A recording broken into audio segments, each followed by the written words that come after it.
একেবারেই পথ চেয়ে থাকা আর অপেক্ষার প্রহর গোনা, এভাবেই পরিবার ছাড়া দিন যাপন।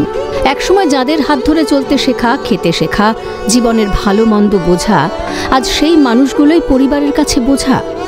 রানাঘাটের পূর্বনগরের বৃদ্ধাশ্রমে যেন সময় থমকে গেছে। কেউ 4 বছর, কেউ 3, কেউ বা আবার 5 বছর ধরে এখানে রয়েছেন। সবাই থাকতেও কেউ নেই। একদিকে যখন এসআইআর আতঙ্ক, ঠিক তখনই এরা আশায় বুক বাঁধছেন। কিন্তু কেন? নাগরিকত্ব বা ভোটার তালিকায় নিজের নাম টিকিয়ে রাখতে দরকার 2002 সালের ভোটার তালিকায় বাবা মায়ের নাম। সেই প্রয়োজনে হয়তো আবারও সন্তানেরা ফিরবে বাবা মায়ের কাছে। হয়তো বহু বছর পর একবারের জন্য হলেও চোখের সামনে দেখা দেবে সেই ছেলের মুখ। এই আশাতেই বুক বাঁধছেন বৃদ্ধাশ্রমের আবাসিকরা। এসআইআর লাগু হওয়ার পর সন্তানদের প্রয়োজন তার বাবা মায়ের ভোটার তালিকার, 2002 সালের যে ভোটার তালিকা, সেই ভোটার তালিকার। আর সেই আশায় বুক বেঁধেছেন এই বৃদ্ধাশ্রমে থাকা আবাসিকরা। তারা চাইছেন তাদের সন্তানরা যেন তাদের সঙ্গে দেখা করে। আসেই না,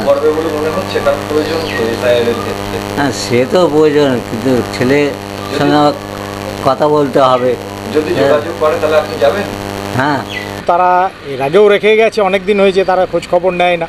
কিন্তু এই মুহূর্তে তারা ওই ভোটার লিস্টে এখন তাদের প্রয়োজন হয়েছে বলে আসছে। নাহলে এতদিন আমাদের সাথে কোনো যোগাযোগ রাখতো না, যোগাযোগ করতো না। আমরা ফোন করতাম, ফোন কেটে দিত। এখানকার প্রবীণদের মনে এসআইআরের প্রভাব খুব একটা পড়েনি।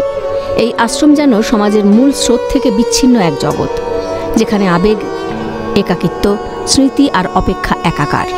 অনেকেই মনে করছেন হয়তো প্রয়োজনে সন্তান আসবে, আবার প্রয়োজন ফুরলে সেই বৃদ্ধাশ্রমই হবে তাদের ঠিকানা। এখন দেখার যে এসআইআর আবহে কতটাই আবার সেই পরিবারের যারা সন্তান রয়েছে বা পরিজনেরা রয়েছে তাদেরকে খোঁজ নেয় কিনা। নদিয়া থেকে প্রসেনজিৎ বিশ্বাস, ক্যালকাটা নিউজ।